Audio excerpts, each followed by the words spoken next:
क्या कभी इस बात पर गौर किया गया है कि कॉन्फिडेंस यानी खुद एतमादी आखिर बनती कैसे है? सिर्फ आईने के सामने खड़े होकर बातें करने या ख्वाहिश करने से तो ये आने से रही, है ना? आज के इस तज्जिये में हम इस बात की साइंस को डिकोड करने वाले हैं कि असल अनब्रेकेबल कॉन्फिडेंस सिर्फ और सिर्फ ठोस एक्शन से बनता है, जज्बाती तसव्वुरात या ख्याली पुलाव पकाने से बिल्कुल नहीं। तो चलिए इस रोड मैप को जल्दी से देख लेते हैं। पहले हम समझेंगे कि खुद एतमादी एक नतीजा है, फिर जज्बात पर सबूत की बढ़तरी, तीसरा डोपामीन के बजाय डेटा पर फोकस, चौथा छोटी तब्दीलियों की ताकत और आखिर में सबसे अहम डर को अपने साथ लेकर चलना। पहला हिस्सा देखते हैं। कॉन्फिडेंस इज एन आउटपुट, मतलब खुद एतमादी एक नतीजा है। और यहां हम देखेंगे कि आईने के सामने किए गए वो बड़े बड़े दावे आखिर नाकाम क्यों हो जाते हैं। आम तौर पे यही समझा जाता है ना कि कुछ नया शुरू करने के लिए पहले अंदर कॉन्फिडेंस होना लाजमी है, लेकिन सच्चाई इसके बिल्कुल उलट है। आईने पर मुस्बत जुमले लिखने से हकीकत में शायद ही कुछ बदलता हो। असल बात यह है कि कॉन्फिडेंस एक आउटपुट है। ये उन वादों को पूरा करने का सीधा नतीजा है जो खुद से किए जाते हैं, ना कि उन वादों को शुरू करने की पहली शर्त। जरा इस सिचुएशन को तसव्वुर करें। एक नया शहर है, बैंक अकाउंट में बचे हुए हैं सिर्फ $5000 और हर महीने रेंट देने का एक भारी प्रेशर। ऐसी शदीद प्रेशर वाली सिचुएशन में इम्पोस्टर सिंड्रोम और खौफ के बावजूद मजबूरी में ठोस एक्शन लेना ही पड़ता है। वहां कोई और रास्ता नहीं होता।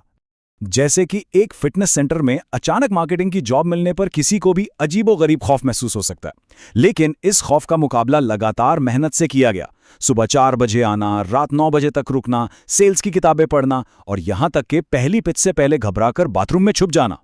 सच्ची बात तो यह है कि खौफनाक हालात से भागने की कोशिश नहीं की गई। जब खौफ के बिल्कुल सामने खड़े होकर मुसलसल मेहनत की जाती है, तब भी एक बड़ा लाइफ चेंजिंग ब्रेक थ्रू नसीब होता है। अब आते हैं दूसरे हिस्से की तरफ। एविडेंस ओवरराइड्स इमोशन, यानी जज्बात पर ठोस सबूत की बढ़तरी। और हमारे खौफ की बायोलॉजी आखिर काम कैसे करती है? कभी सोचा है कि जब कुछ नया शुरू किया जाता है तो अचानक से इतनी शदीद घबराहट क्यों होती है? ये इस बात को शानदार तरीके से वाज़े करता है कि इंसानी दिमाग कामयाबी के लिए नहीं बल्कि सिर्फ जिंदा रहने के लिए वायर्ड है। जब भी अनजान हालात पैदा होते हैं, दिमाग ऑटोमैटिकली खतरे की घंटी बजाना शुरू कर देता है। तो ये शदीद डर महसूस करना कोई ज़ाती नाकामी नहीं है, ये तो दिमाग का अपने तहफ़्फ़ुज़ का बिल्कुल ठीक से काम करता हुआ निज़ाम है। और देखें, जब किसी अनजान काम को प्रैक्टिकली किया जाता है और दिमाग ये नोट करता है कि चलो इससे कोई नुकसान नहीं हुआ, तब जाकर वो फैसला करता है कि अच्छा, इसने देखा कि मौत नहीं आई, ठीक है, अब ये दोबारा किया जा सकता है। मतलब ठोस सबूत हमेशा खौफ के इन हवाई जज्बात पर भारी पड़ता है। लेकिन एक और बात, यह एहसास हमेशा ऐसे ही बरकरार नहीं रहता। कॉन्फिडेंस बिल्कुल एक मसल की तरह होता है। अगर इसे लगातार मुश्किलात और प्रेशर में ना डाला जाए तो ये वक्त के साथ बिल्कुल कमज़ोर पड़ जाता है। इसे मजबूत और एक्टिव रखने के लिए मुसलसल दबाव और एक्शन की ज़रूरत होती है। तीसरा हिस्सा बहुत दिलचस्प है, डाटा ओवर डोपामीन। इसका मतलब है अपने डेली मूड के बजाय सच्चाई और ठोस हकायक को जांचना। मिसाल के तौर पर, किसी भी फिटनेस जर्नी में तरक्की कभी भी एक सीधी लाइन में नहीं होती। पहले हफ्ते के बाद दूसरे हफ्ते में एक वक्ती डिप आ सकता है, लेकिन तीसरे हफ्ते में अगर देखा जाए तो ओवरऑल ट्रेंड ऊपर की तरफ ही रहता है। रोजाना के इन जज्बाती उतार चढ़ाव के मुकाबले में ये जो ट्रैक किया गया डेटा है ना, यही असल सच्चाई दिखाता है। असल मसला यह है कि इंसानी दिमाग फितरी तौर पर बुरे दिनों और मनफी जज्बात को जूम इन करके दिखाता है।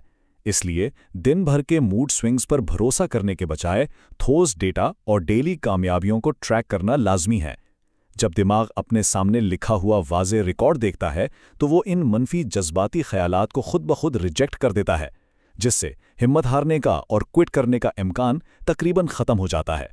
अब बढ़ते हैं चौथे हिस्से की तरफ, the power of tiny tweaks, यानी वो पहला कदम जिसमें हारने का कोई चांस ही ना हो। कभी कभी एक्शन लेना एक बहुत बड़ा पहाड़ चढ़ने जैसा लगता है, तो आगे कैसे बढ़ा जाए?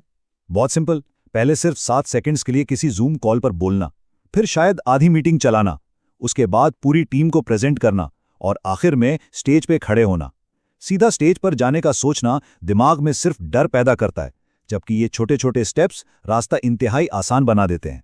अगर बड़े मैसिव गोल्स को एक ही बार में हासिल करने की कोशिश की जाए तो नाकामी का खौफ और थकावट बिल्कुल सामने दीवार बनकर खड़ी हो जाती है। इसके बरक्स, उन्हीं गोल्स को छोटे छोटे हिस्सों में तकसीम करके हर रोज सिर्फ एक छोटा स्टेप पूरा करने से असल मोमेंटम बनता है। दिन के आखिर में उस लिस्ट पर एक छोटा सा चेक मार्क लगाने का जो एहसास मिलता है ना, वही दरअसल मुस्तकिल आगे बढ़ने का हौसला देता है। इसकी सबसे हैरानकुन मिसाल एक फिटनेस ट्रेनर की दी गई है, जिसने अपने क्लाइंट से पहले हफ्ते सख्त डाइटिंग या एक्सरसाइज करने का बिल्कुल नहीं कहा। उसने सिर्फ इतना कहा कि अगले 7 दिन तक रोज सुबह उठकर अपना बिस्तर ठीक करें। बात यहां वर्कआउट की थी ही नहीं, बात थी दिन का सबसे पहला और आसान तरीन गोल पूरा करके अंदर एक छोटा सा कॉन्फिडेंस पैदा करने की, जिसने आगे चलकर एक बड़ी तब्दीली की बुनियाद रखी। और अब 5वां और आखिरी हिस्सा, टेकिंग फियर अलोंग।